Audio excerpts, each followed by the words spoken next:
बिस्मिल्लाहिर्रहमानिर्रहीम। मेरे दोस्तों बुजुर्गों भरावां मेरे तरफों सारिਆਂ ਨੂੰ अस्सलाम वालेकुम। पहले तो मैं सब्ज़ मंडी हैगा सी, हुण इस टाइम मैं जिहड़ा ना फ्रूट मंडी आ गया, क्योंकि फ्रूट मंडी च भी तुहानूं पता उन्ना ही पानी है, बल्कि उस नाल सब्ज़ मंडी नालों ज़्यादा फ्रूट मंडी च पानी है। ठीक है ना। इहदे भी कुछ चीज़ां दे रेट दा इंशाअल्लाह पता करांगे कि जिहड़ियां मुख्तलिफ चीज़ां दा असीं कोशिश करांगे चीज़ां दा पता रेट पता करन दा कि मुख्तलिफ चीज़ों का रेट पता किया जाए कि किहड़ियां चीज़ों का अज रेट जो ना चढ़िया है। तो इंशाअल्लाह तुहानूं ये भी पता है कि अज माशाअल्लाह जुमेरात हैगी है, नाल 20 तरीक हैगी अज फरवरी की। तो अस्सलाम वालेकुम सर। सर गनेरी की रेट है? 250 रुपये धड़ी। माशाअल्लाह जी गनेरियां जिहड़ियां ना गनेरियां, क्योंकि अगे सीजन भी गनेरियां दा है, और 250 रुपये धड़ी इत्थे गनेरियां यानी कि 50 रुपये। तो बाहर तुसीं वेख लो कि 100 रुपये पाइया बेचते पे, 100 रुपये पाइया बेचते पे। तो कोई थोड़ा जिहा मेहरबानी वो भी करन भी हाथ थोड़ा जिहा हौला करन। तो अगे भी इंशाअल्लाह कुछ चीज़ों का जरूर पता करांगे कि जिहड़ियां परचेज चीज़ां विकदियां ना उन्हां दा भी इंशाअल्लाह पता करिए कि वो की रेट विकदियां। ठीक है ना। इस टाइम स्ट्रॉबेरी का पता करने हैं कि स्ट्रॉबेरी। अस्सलाम वालेकुम सर जी। सर स्ट्रॉबेरी किन्ने दी किलो? 350 रुपये किलो जो ना स्ट्रॉबेरी मंडी के विच है इस टाइम। ठीक है ना। अगे अमरूद का भी इंशाअल्लाह कोशिश करने अमरूद का भी पता करन दी कि इस टाइम किन्ने किन्ने दी जड़ा ना जाली बिकदी। अस्सलाम वालेकुम सर। सर जी इस टाइम किन्ने दी अमरूद की जाली बिक रही है?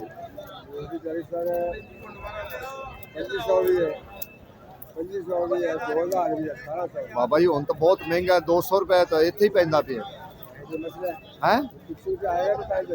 200 रुपये किलो तो इत्थे मंडी पै रही है ना। देखो जी सब तो ज्यादा इस टाइम जो महंगा है ना, हाँ अमरूद माशाल्लाह नवा अमरूद आया ना।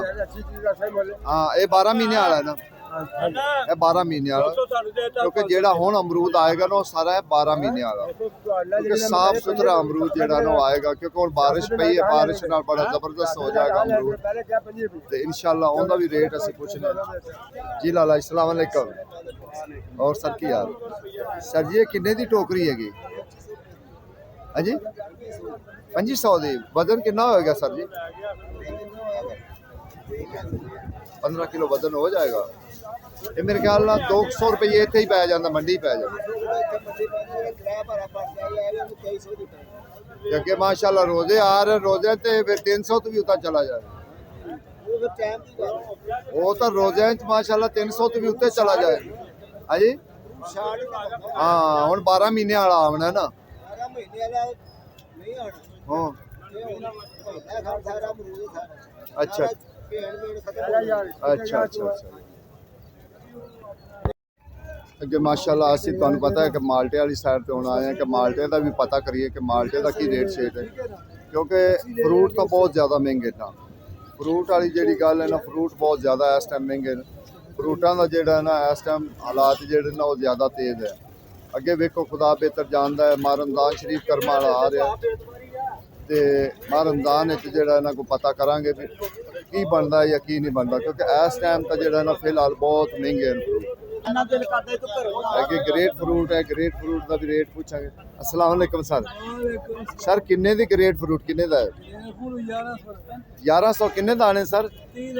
30 दाना जी। 1100 रुपये का ग्रेट फ्रूट है इस टाइम, क्योंकि तुहानूं पता है ये ग्रेट फ्रूट काहदे वास्ते हुंदा है? ब्लड वास्ते बहुत अच्छी चीज़ हुंदी है, मैदे वास्ते अच्छी चीज़ हुंदी, ते हाँ रंग भी इंसान का जोड़ा ना साफ हुंदा है। 48 दाना किन्ने दा सर जी? आई बारिश आई तां वास्ते कि आवाम वास्ते डिस्काउंट किया जी? बारिश की वजह गल जी हुण कीती ने, गल सही कीती ने। इन्हां बगैर खून बनाने के बजाय खून चूस बन के ना आड़तियां दे गल पैंदे ने। यही खर्चा कीते ना साडा माल फुला विचों आड़ती की करनो। सही गल 2200 3000 सेल करदे आ रेडी ते 2000 रेडी ने साडा 4 बंदों दा खर्चा है। बिल्कुल जी खर्चा भी करना पूरी हो रही मान नहीं कराने गल करने। सही गल कर 2-2.5 लाख दा करजाई हो गया 2 महीने ते करांगी मैं जाके मारा। देखो जी ये अगे 10 बंदे ने गल कीती कि असीं करजाई हो गए मंडी दे, ਆ ਲੈਂਦੇ ਰੁਖ ਲਮੂ ਆ ਇਹੋ ਡਾਕੇ ਮਾਰ ਕੇ ਫਿਰ ਸਾਨੂੰ ਕਾਰੋਬਾਰ ਹੀ ਕੋਈ ਨਹੀਂ ਹੈਗਾ ਸਾਡੇ ਕੋਲ ਕਰੀਏ ਕੀ ਕਿਉਂਕਿ ਸੌਦੇ ਬਹੁਤ ਮਹਿੰਗੇ ਨੇ ਫਰੂਟ ਜਿੰਨੇ ਵੀ ਹਨ ਨਾ ਬਹੁਤ ਜ਼ਿਆਦਾ ਮਹਿੰਗੇ ਮੈਂ ਨਾ ਵੀ ਸਬਜ਼ੀ ਰੋ ਗਈ ਸਬਜ਼ੀ ਰੋਲ ਗਈ ਇਸ ਟਾਈਮ ਇਹ ਗੱਲ ਹਕੀਕਤ ਖਾਣਾ ਹੈ ਖਰਾਬ ਹੋ ਗਿਆ ਜ਼ਿਮੀਂਦਾਰਾਂ ਦਾ ਖਾਣਾ ਖਰਾਬ ਹੋ ਗਿਆ ਸਬਜ਼ੀ ਵਾਲਾ ਦਾ ਇਹ ਜਿਹੜੇ ਨੇ ਤੜਕੇ ਇਹ ਤਾਰਗੇ ਮਾਲਟੇ ਵਾਲੇ ਜਾਨੀ ਤਾਰਗੇ ਦੇਖੋ ਸੁਣਿਆ ਜੀ ਮਾਲਟੇ ਵਾਰ ਐਤਕੀ ਤਰ ਗਏ ਨੇ ਇਹ ਗੱਲ ਹਕੀਕਤ ਹੈ ਕਿ ਮਾਲਟਾ ਜਿੰਨਾ ਐਤਕੀ ਮਹਿੰਗਾ ਰਿਹਾ ਤੇ ਜਿਹੜਾ ਦੂਸਰੇ ਹੈ ਨਾ ਸਬਜ਼ੀ ਵਾਲੇ ਉਹ ਐਤਕੀ ਜਿਹੜਾ ਨਾ ਝਟਕੇ ਚ ਗਏ ਜ਼ਿਆਦਾ ਹੀ ਝਟਕੇ ਚ ਗਏ ਲਾਲਾ ਕਿੰਨੇ ਦਾਣੇ 60 48 60 ਦਾਣਾ ਭਾਈ ਜਾਣ 60 ਦਾਣਾ ਕਿੰਨੇ ਦਾ ਸੁਣੇ ਇਹ ਭਾਈ 2050 ਰੁਪਏ ਦਾ ਉਹ ਤੁਹਾਡਾ ਭਲਾ ਹੋਵੇ ਲੰਮੇ ਹੀ ਰੇਟ ਹੈ ਨਾ ਮਾਲ ਦਾ ਰੇਟ ਹੈ ਬਾਊ ਜੀ ਮਾਲ ਦਾ ਇਹੋ ਜੀ ਕਿੰਨੋ ਕਿੰਨੋ ਦੇਖ ਲਓ ਪਹਿਲਾਂ ਨਹੀਂ ਨਹੀਂ ਕਿੰਨੂ ਸੋਹਣੀ ਹੈ ਸੁਥਰੀ ਕਿੰਨੂ ਹੈ ਮਾਸ਼ਾਅੱਲਾ ਜ਼ਬਰਦਸਤ ਕਿੰਨੂ ਹੈ ਕਿੰਨੂ ਹੈ ਤੇ ਫੇਰ ਹੀ ਹੈ ਨਾ ਰੇਟ ਵੀ ਆ ਕਿੰਨੂ ਨਾ ਹੋਵੇ ਤੇ ਰੇਟ ਵੀ ਨਹੀਂ ਹੁੰਦਾ ਨਾ ਅਸਲ ਗੱਲ ਤਾਂ ਇਹ ਦੇਖੋ ਜੀ ਇਸ ਟਾਈਮ 60 ਦਾਣਾ 48 ਦਾਣਾ ਜਿੰਦਾ ਅਰੂਜ ਹੈ ਇਹਨੂੰ ਅਰੂਜ ਹੈ 48 ਦਾਣੇ ਨੂੰ 60 ਦਾਣੇ ਨੂੰ ਜਿਹੜਾ ਨਾ ਅਰੂਜ ਹੈ 60 ਵੇਖੋ ਤੇ 100 ਵੇਖੋ ਬਸ ਵੇਖ ਤੇ ਅੱਗੇ ਪਿੱਛੇ ਹੋ ਜਾਓ ਹੈ ਸਰ 48 ਕਿੰਨੇ ਦਾ 60 ਕਿੰਨੇ ਦਾ ਇੱਧਰ ਦੱਸੋ ਜੀ 48 ਕਿੰਨੇ ਦਾ ਤੇ 60 ਕਿੰਨੇ ਦਾ 48 2000 ਦਾ ਨਾਮ ਦਾ 1800 500 ਰੁਪਏ ਦਰਜਨ ਇੱਥੇ ਜੀ ਸਰ ਬਿਲਕੁਲ ਇਹਦੇ ਚ ਕੋਈ ਸ਼ੱਕ ਵਾਲੀ ਗੱਲ ਹੀ ਨਹੀਂ ਇਹਦੇ ਤਾਂ ਕੋਈ ਸ਼ੱਕ ਵਾਲੀ ਗੱਲ ਹੀ ਨਹੀਂ ਹੈ 500 ਨੇ ਇੱਥੇ ਸਕੂਨ ਨਾਲ ਤੇ ਜਿਸ ਬੰਦੇ ਨੇ ਆਪਣਾ ਪੇਟ ਪੂਜਾ ਕਰਨੀ ਹੈ ਉਹ ਕਿੱਥੇ ਜਾਣੀ ਕਿਰਾਇਆ ਪਾਰਾ ਦੇਣਾ ਹੈ ਹੋਰ ਫਿਰ ਉਹ ਕਿੱਥੇ ਜਾਵਣ 600 ਹੀ ਇੱਥੇ ਪੈ ਜਾਣੀ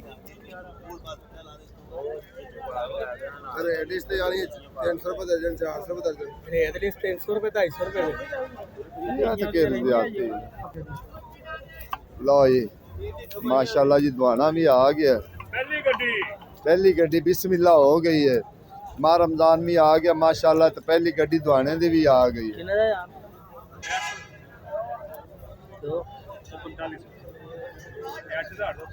ये 8000 ਦੇ 10 ਦਾਣੇ ਹਾਂਜੀ ਉਹ 4500 ਦੇ 10 ਦਾਣੇ ਹਾਂ ਉਹ ਵੀ 10 ਹਨ ਉਹ ਵੀ 10 ਹਨ ਸਾਰੇ ਕਿੱਥੋਂ ਪਹਿਲੀ ਗੱਡੀ ਆਈ ਦਵਾਨੇ ਦੀ ईरान ਤੋਂ ਵਾਕਈ ईरान ਦਾ ਹੈ ਦੇਖੋ ਜੀ ਮਾਸ਼ਾਅੱਲਾ ਇਹ ਵੀ ਚਲੋ ਅੱਛੀ ਗੱਲ ਹੈ ਚਲੋ ਬਾਹਰੋਂ ਆਇਆ ਸੀ ਲੇਕਿਨ ਕੁਝ ਸਹੂਲਤ ਤਾਂ ਨਾਲ ਹੋਏਗੀ ਨਾ ਕਿ ਜਿਵੇਂ ਮਾਲਟਾ ਇਸ ਟਾਈਮ ਸਰਦਾਰ ਬਣਿਆ ਹੋਇਆ ਨਾ ਕੁਝ ਚੀਜ਼ਾਂ ਤਾਂ ਨਾਲ ਚੱਲਣਗੀਆਂ ਨਾ ਜਿਹੜਾ ਲੱਕ ਥੋੜਾ ਜਿਹਾ ਮਾਲਟੇ ਦਾ ਤੋੜਨ ਗਿਆ ਐਤਕੀ ਗਰੀਬ ਆਦਮੀ ਤਾਂ ਵੇਂਦਾ ਹੀ ਰਹਿ ਗਿਆ ਕਿ ਮਾਲਟਾ ਕਿਹੋ ਜਿਹਾ ਹੁੰਦਾ ਹੈ।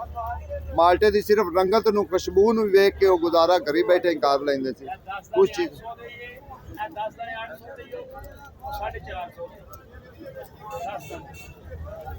ਪਹਿਲੇ ਉਹ ਕਿੰਨੇ ਦੱਸ ਰਹੇ ਅੱਛਾ ਅੱਛਾ ਅੱਛਾ 80 ਰੁਪਏ ਦਾ ਯਾਨੀ ਇੱਕ ਪੀਸ ਸਰ ਜੀ ਅੱਜ ਫਿਰ ਕੀ ਹੈ ਬਾਰਿਸ਼ ਆਈ ਤਾਂ ਗਾਹਕ ਨਹੀਂ ਨਿਕਲਿਆ ਕੱਲ ਦੀ ਗੱਡੀ ਆਈ ਹੈ ਪਰਸੋਂ ਦੀ ਆਈ ਹੈ इंशाल्लाह आहिस्ता आहिस्ता ਜਿਹੜਾ ਨਾ ਅੱਗੇ ਥੋੜਾ ਜਿਹਾ ਹੋਰ ਥੋੜਾ ਜਿਹਾ ਮੌਸਮ ਤਬਦੀਲ ਹੁੰਦਾ ਤੇ ਸੈੱਟ ਹੋ ਜਾਏਗਾ ਦੇਖੋ ਜੀ ਇਹ ਪਹਿਲੀ ਗੱਡੀ ਇੰਸ਼ਾਅੱਲਾ ਅੱਜ ਆਈ ਹੈ ਲਾਹੌਰ ਮੰਡੀ ਵਿੱਚ ਤੇ ਇੰਸ਼ਾਅੱਲਾ ਅੱਗੇ ਅੱਗੇ ਜਿਹੜਾ ਨਾ ਸਿੰਧ ਦਾ ਹੋ ਜਾਏਗਾ ਸ਼ੁਰੂ ਹੋ ਜਾਏਗਾ अस्सलाम वालेकुम सर सर ਤੁਸੀਂ ਕੋਈ ਕੁਝ ਕਹਿਣਾ ਚਾਹੁੰਦੇ ਸੀ ਮਿਹਰਬਾਨੀ ਕਰੋ ਦੱਸੋ ਜ਼ਰਾ ਸਾਨੂੰ ਤੁਸੀਂ ਮਰੂਤਾਂ ਬਾਰੇ ਕੋਈ ਡਿਟੇਲ ਲੈਣੀ ਹੈ ਤੇ ਪੁੱਛੋ ਸਾਨੂੰ ਕੀ ਪੁੱਛਣਾ ਜੀ ਜੀ ਮੈਂ ਉਹੀ ਕਹਿ ਰਿਹਾ ਕਿ ਹੁਣ 12 ਮਹੀਨੇ ਵਾਲੇ ਆ 12 ਮਹੀਨੇ ਵਾਲਾ ਨਹੀਂ ਇਹ ਅਮਰੂਦ ਸਿਰਫ ਤੁਹਾਨੂੰ 2 ਕੁ ਮਹੀਨੇ ਹੋਰ ਮਿਲੇਗਾ ਕਿ ਸਰ ਜੀ ਇਸ ਟਾਈਮ ਜਿਹੜਾ ਅਪ੍ਰੈਲ ਦੇ ਸ਼ੁਰੂ ਤੇ ਸਟਾਰਟਿੰਗ ਦੇ ਅਮਰੂਦ ਖਤਮ ਹੋ ਜਾਏਗਾ ਅੱਛਾ ਅੱਛਾ ਮਸਲਾ ਹੈ ਕਿ ਵੇਖੋ ਨਾ ਹੁਣ 200 ਰੁਪਏ ਇੱਥੇ ਮੰਡੀ ਪੈ ਰਹੀ ਹਾਂਜੀ ਠੀਕ ਹੈ ਨਾ ਵੇਚਣ ਵਾਲਾ ਜ਼ਾਹਰ ਹੈ ਉਹਨੇ ਆਪਣਾ ਖਰਚਾ 200 ਪਾਣੀ ਰੁਪਏ ਗਵਰਨਮੈਂਟ ਰੇਟ ਦੇ ਰਹੀ ਹੈ 200 ਰੁਪਏ ਗਵਰਨਮੈਂਟ ਰੇਟ ਦੇ ਰਹੀ ਹੈ ਅਮਰੂਦ ਦਾ ਅਮਰੂਦ ਪਿੱਛੇ ਪੈੜੀਆਂ ਜੀ ਸ਼ਾਰਟ ਹੈ ਅਮਰੂਦ ਘੱਟ ਹੈ ਅਮਰੂਦ ਦੀ ਫਸਲ ਐਰ ਕੀ ਘੱਟ ਹੈ ਇਸ ਸਾਲ ਅਮਰੂਦ ਦੀ ਫਸਲ ਘੱਟ ਹੈ ਸਰ ਜੀ ਪਿਛਲੇ ਦੇ ਅਜੇ 15-20 ਦਿਨ ਹੋਏ ਨੇ ਬੜੀ ਸਸਤੇ ਸਰ ਲੋਕੀ ਤਾਂ ਇੰਜ ਨਹੀਂ ਕੋਈ ਆਂਦਾ ਸੀ ਉਦੋਂ ਮੌਸਮ ਦਾ ਸੀਜ਼ਨ ਸਟਾਰਟ ਹੋਇਆ ਸੀ ਅੱਜ ਤੋਂ 2 ਮਹੀਨੇ 3 ਮਹੀਨੇ ਪਹਿਲਾਂ ਮੌਸਮ ਸਟਾਰਟ ਜੀ ਹੋਇਆ ਜੀ ਬਿਲਕੁਲ ਤੇ ਸਟਾਰਟਿੰਗ ਦੇ ਹਰ ਫਲ ਜਿਹੜਾ ਨਾ ਜ਼ਿਆਦਾ ਹੀ ਜ਼ਿਆਦਾ ਫਲ ਤਕਰੀਬਨ ਮੰਡੀਆਂ ਹੀ ਜ਼ਿਆਦਾ ਹੀ ਆ ਰਹਾ ਹਰ ਮਾਸ਼ਾਅੱਲਾ ਜੀ ਇਸ ਟਾਈਮ ਵੇਖੋ ਨਾ ਵੀ ਕੋਈ ਨਿਗਾਹ ਕਰ ਕਿਉਂਕਿ ਅੱਜ ਬਾਰਿਸ਼ ਰਹੀ ਹੈ ਸਾਰੀ ਰਾਤ ਉਹਦੀ ਵਜ੍ਹਾ ਤੋਂ ਜਿਹੜਾ ਨਾ ਫਰੂਟ ਮੰਡੀ ਵਿੱਚ ਵੀ ਗਾਹਕ ਨਹੀਂ ਹੈ ਇਸ ਟਾਈਮ ਬਿਲਕੁਲ ਨਾ ਹੋਇਆ ਵਗੈਰਾ ਸਭ ਲੋਕ ਜਿਹੜਾ ਨਾ ਵਿਹਲੇ ਬੈਠੇ ਹਨ ਦੂਸਰੀ ਗੱਲ ਹੈ ਕਿ ਅਮਰੂਦ ਮਹਿੰਗਾ ਹੈ ਨਾਲੇ ਬਜ਼ੁਰਗਾਂ ਕੋਲ ਅਸੀਂ ਪੁੱਛਨੇ ਆ ਮਾਸ਼ਾਅੱਲਾ ਮੈਂ ਅਕਸਰ ਤੁਹਾਨੂੰ ਦਿਖਾਣਾ ਕਿ ਬਜ਼ੁਰਗ ਬੋਲੀਆਂ ਲਾਉਂਦੇ ਪਏ ਹੁੰਦੇ ਨੇ ਤੇ ਉਹਨਾਂ ਦੀ ਵੀਡੀਓ ਤੁਹਾਨੂੰ ਅਕਸਰ ਦਿਖਾਈ ਦੀ ਕਿ ਬੋਲੀਆਂ ਲਾਉਂਦੇ ਨਾਲੇ ਉਹਨਾਂ ਦੇ ਕੋਲ ਪੂਰੀ ਪਰਮਿਸ਼ਨ ਲੈਣੇ ਆ कि अमरूद क्यों इतना महंगा हो गया। अमरूद भी तो बहुत ज़्यादा है, तो महंगा क्यों हो गया। अस्सलाम वालेकुम सर। भाई साहब, ये अमरूद क्यों इतना महंगा हो गया। अमरूद भी तो बड़ा है। ਇਹ ਜਿਹੜਾ ਮੌਸਮ ਦੀ ਕਲਾਈਮੇਟ ਚੇਂਜ ਹੋਈ ਹੈ ਨਾ, जी जी जी। ਇਹ ਮੇਨ ਵਜ੍ਹਾ ਉਹਦੀ ਕਿਉਂ ਕਿ ਸਮੋਕ ਦੀ ਵਜ੍ਹਾ ਨਾਲ ਅਮਰੂਦ ਦੀ ਜਿਹੜੀ ਜ਼ਿਆਦਾ ਪੈਦਾਵਾਰ ਹੈ ਉਹ ਜ਼ਮੀਨ ਬੋਸ ਹੋ ਗਈ ਹੈ, ਜਿਹਦੀ ਵਜ੍ਹਾ ਨਾਲ ਅਮਰੂਦ ਦੀ ਮੰਡੀ ਸ਼ਾਰਟੇਜ ਹੋ ਗਈ ਹੈ। ਲਿਹਾਜ਼ਾ ਜਿਹੜੀ ਹੈ ਉਹ ਸਪਲਾਈ ਜਿਹੜੀ ਹੈ ਉਹ ਹੁੰਦੀ है 20 प्रोपोर्शनल टू 1/P। जैसे सैंसी ज़बान में बोलते हैं कि मिकदार ज़्यादा होगी तो मंडी में रेट कम होगा। जब मंडी में अमरूद की सप्लाई कम होगी तो रेट ज़्यादा होगा। ज़्यादा हो गया। हाँ जी, तो इस वक्त जब करंट रेट मंडी में जो चल रहा है उसकी पोजीशन ये है कि 100-120 जो है ना वो मंडी का होलसेल रेट जो है ना वो हम मंडी में बेच रहे हैं।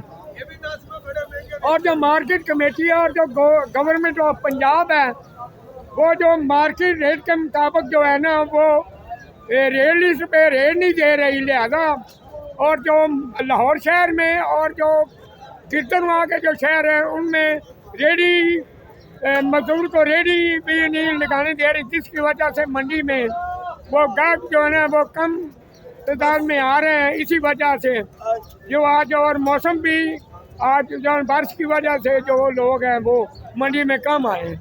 जी बहुत शुक्रिया। बुजुर्गो वेखो ना, इस टाइम 200 रुपया जेड़ा है ना तकरीबन जेड़ा अच्छा अमरूद है 200 रुपया पै रहा है जी। अगे माशाल्लाह रोजे आ रहे।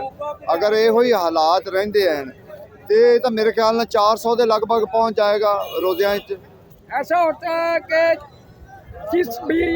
किसी भी चीज़ की, चाहे वो कोई भी चीज़ हो, सब्जी हो, फ्रूट हो, जिसकी खरीदार ज़्यादा होंगे तो उसका जो है ना उसका रेट प्राइस भी है। ज़्यादा हो जाता हाँ जी, और उसकी सप्लाई जो है वो कम होती है, इसी वजह से रेट अप हो जाता है। है। मेहरबानी सर। वेखो जी, बुजुर्गों ने बड़िया अच्छा गल्लां कीतियां साडे नाल। उन्होंने सानू बड़ा तफसील नाल दस्सिया है कि वेखो ना इस टाइम ए सानू मसाइल आ रहे हैं, ठीक है ना। अमरूद है पिछू सप्लाई घट आई क्योंकि अमरूद जेड़ा ना तुहानू पता है कि अमरूद इस टाइम तकरीबन जेड़ा है ना वो ना होया वगैरह सी, क्योंकि बागां च भी बहुत घट गया है। क्योंकि जदों स्टार्टिंग तो अज तो पहले महीना जेड़ा सी ना लोगों को आवाज़ा मारते सी कि आ जाओ लै जाओ 300 की परी लै जाओ 400 की जेड़ा ना टोकरी लै जाओ, लेकिन हुण वो अमरूद नहीं है। उसल कोरे नाल जेड़ा है ना कोरे ने और ठंड ने जेड़ा है ना उन्होंने तबाह कर दिता सी अमरूद नूं। इस टाइम जेड़ा है ना व्यापारी खुश है, क्योंकि खुश क्यों किवें ना होवन, साफ अमरूद है फिर बेचण ते भी उन्हां दा दिल करदा है।